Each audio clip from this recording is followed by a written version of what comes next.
Hello. You were probably waiting for some funny sketch or skit to play before we get into the meat of this game. But James had such trouble writing it that he woke me up at 4 in the morning, gave me a shot of adrenaline, and stuck me in front of this camera to talk to you today. I was going to kill him, but I saw the pain in his eyes. I now understand why he did this. If you'll follow my example for a minute, we'll look at a few of the drafts that this script went through, and understand why it was so difficult for him. Satisfying, funny, and more than one page. Sure to keep your interest for as long as it lasts. Directionless, aimless, almost acting without reason or thought. Nostalgic. Certainly tapping on our inner children and giving us the happies. One that'll really stick with us for long periods of time afterwards.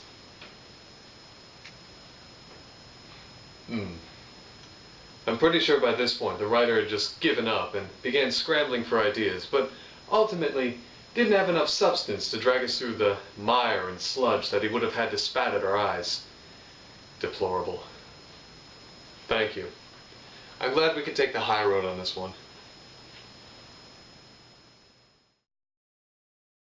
Oh, and if you're wondering where James is, he's in his rage room.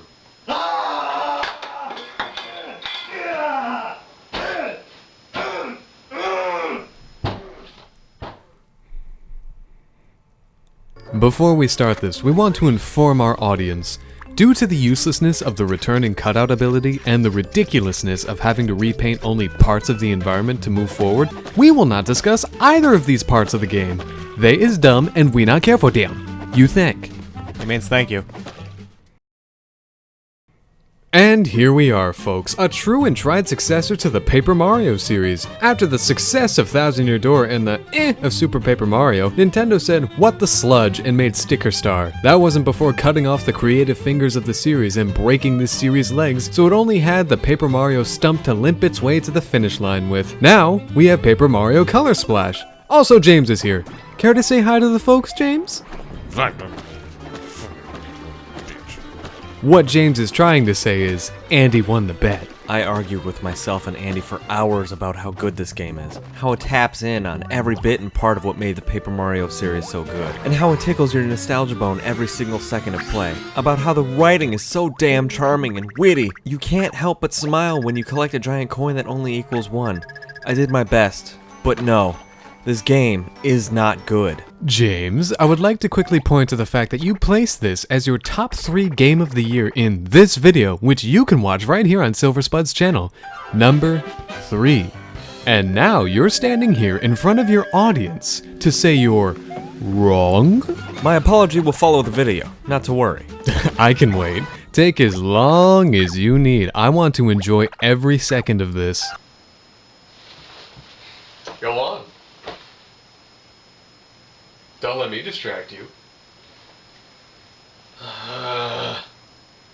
This installment in the Paper Mario series starts out with 2 hooded figures traveling in the rain to who else but Mario's house. The figures turn out to be Princess Peach and a Toad. They deliver to Mario a Toad devoid of color that has a stamp on it. A stamp identical to one on another parcel that Mario received earlier that day/week/month. A map! A map of where else, the island this game takes place on, and directions to get there. And so we follow the trio on a short traveling experience to the island. This game farts in your face all throughout the opening cinematic as it draws parallels to Thousand Year Door. Hey, remember me? Remember how good I was? Bet you wish I was that. Please look at me.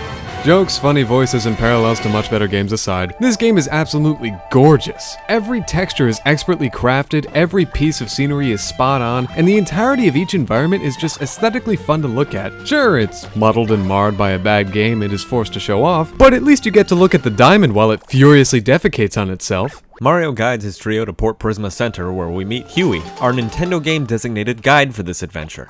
Much less aggravating and naggy than Kirsty, but less helpful than a golden tanuki leaf, Huey introduces himself and you even get to hit him in the face with your hammer. You know you've made a friend when you can hit him in the face with a hammer and they thank you for waking them up.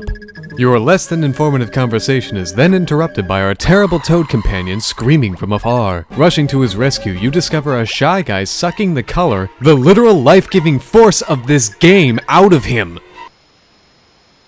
Actually, can we leave him like that? He did throw our hammer off the ship. Fine. Continue.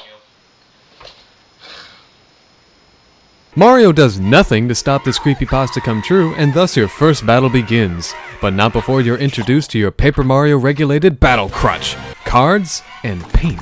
When I saw this at E3 on the second day of Nintendo's Treehouse event, I was severely and incredibly disappointed. More than I was when I first saw the trailer for the game a month earlier and it showed off the battle card system. I literally yelled at my screen, "No, please don't. Why would you do that? Please God, no." I think you were just watching The Walking Dead again. Please, this season didn't even warrant a watch from me. Yui becomes 2D and gives up his 3D-ness to bestow Mario with the Paint Hammer. This mystical-ish hammer will allow Mario to paint not pre-painted cards in battle for use against enemies. This isn't so much an improvement from Sticker Star in that it is Sticker Star, only you just can't use your cards. No, you gotta press OK too many times and make sure they're painted all the way. Stupid, ineffective, and unorganized. It frustrates me to no end how this is Sticker Star's battle system with 3 extra steps added to it. At least they made it easier to land excellent hits. Oh wait, no they didn't. It still pressed the attack button at the perfect time for perfect attacks thing. A true callback to what made the series good.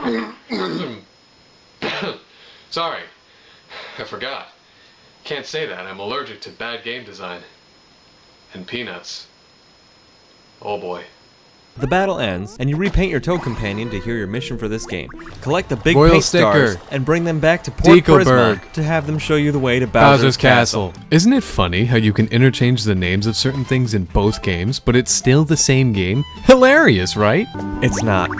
It's really not. You collect mini paint stars in each level to unlock a path to more levels, Sticker Star style. Just like the Sticker Comet pieces. The developers didn't even try with the main plot of this game. They looked at Sticker Star, which was a massive letdown, a disappointment on all fronts, and a literal dump in the series' front lawn, and said, yeah, let's do that again. However, this game has some strong points running for it as well, such as the writing. Every single character in this game has unique dialogue. While each and every one is either a shy guy or a Toad or an enemy or a Mario, they all have different things they say to give them personality and character. It says a lot about this game that they went back to each individual red Toad and gave each one a different personality. Instead of being generic characters who all say something random and NPC-y, they all have something to offer, even when stacked together. And there are some generally fascinating moments in this game. There's one in particular that punches the player in the face with nostalgia and happiness all at the same time. To forego spoilers, we will not tell you here, but just know it will have you cheering and saying, "Aw, but what?" I was only able to play about a quarter of the game with James, but even with those 4 to 6 hours I sat next to him and got to hear him explain things horribly as I reminded him it's Sticker Star on the Wii U, he insisted this was a good game. Until... Why'd you stop? I want to hear you say it. I came up with it, but it'll give me so much more to hear you say it instead. Until Andy defined this game to me. Andy came up with the best way to describe this game and the enjoyment that can be had with it. In fact, Andy, put your me looking smug on the screen just to really hammer home your enjoyment of this. Good. This game is a sporadic mess of high outlying points of excessive enjoyment and nostalgia, and outlying low points of blinding anger, disappointment, and rage on a graph of this game's enjoyment. The points in this game that yield the most enjoyment are easily and quickly definable, and happen randomly throughout the game. A few off the top of my head are the giant and mini areas in the green portion of the map, and when we found the giant gold coin only for it to be worth 1 coin. Those were moments I found myself smiling from ear to ear, enjoying the hell out of this game. But... While the high points on the graph will have you squealing with joy, there are equally, perhaps even lower points on the very same graph. These spikes happen mainly during the main boss fights after the first paint star. Nintendo graciously, albeit stupidly, gave us the thing to use against the first boss, the fire hydrant to put out Morton's flaming hammer. But every single boss fight afterwards uses a sort of test and die in the water theory in which you have to fight the boss, die to the boss because you don't have the exact thing you need, and go toad to toad figuring out which thing you need. We are dubbing this RPG element absolute bullshit. Or if you want it said smartly, the live, die, repeat technique. In almost every case, you're on your own. Or on the internet looking up a guide to find out the thing you need is stupid, ridiculous, and backwards. Specific example, the ice pick. But at the same time, you're probably doing this. I'm sorry. I would do this harder, but I'm afraid of breaking my skull. Also, I'm just playing until the next high point on the graph. It's a real drag. That felt good. But yes, this game is a spread of outrageously high points and begrudgingly low points on a graph with more low than high by a landslide. There are a few points on the field you run into these dumbfoundingly low points and are forced to backtrack and coin collect until you just lose all motivation or focus and forget what you're doing. No game should force you through that much backtracking. The high points are high, but they aren't high enough to save this title. The low points continually and constantly drag the game down. Plus, there are two things that would have stopped this game from A, happening, and B, being so long. A, if there was a don't mix all the colors of paint, you f***ing idiot, don't do that. No, no, no, no, no, no, no. Bad shit happens. No, you half-baked f***ing dumbass. Signed in Port Prisma. B, if the paint stars would just tell Mario and Huey what happened at the fountain when you first got the red paint star. Seriously, all the paint stars saw it. All the Toads saw it. Why did we have to piecemeal the story? Why didn't someone just f***ing tell us? F***ing seriously. A patchwork plotline, a game suffering from frustratingly bad boss design, the return of things, and of course the repaint of Sticker Star's mission and battle system cannot save this game's beauty, unique character personalities, witty and entertaining writing, Luigi, and the one-liners every enemy says in battle while waiting for Mario to take his turn. This game's poor design and failure to learn from the prequel's mistakes keep it just under sea level as it drowns itself in an ocean of bullseye's mist, promises broken, and the tears of its fans. This game is a middle finger made of diamonds, not completely covered in shit. Covered enough so you can't see the shape, but so you can see where it really shines. You can see the areas this beautiful piece of art shows you its perfection, laser cut to fit your needs and wants, but it is also covered in shit, making you hesitant to get close and feel cared for this title. Paper Mario Color Splash has notable points for fans of the series, but it is ultimately another flop. Now, for my favorite part. Alright, Andy, I'm gonna go apologize to Chris. I can't imagine this going well. Oh, shit! Hey, Chris. I'm, really sorry I ruined your top 5 games of 2016. Do you accept my apology? No!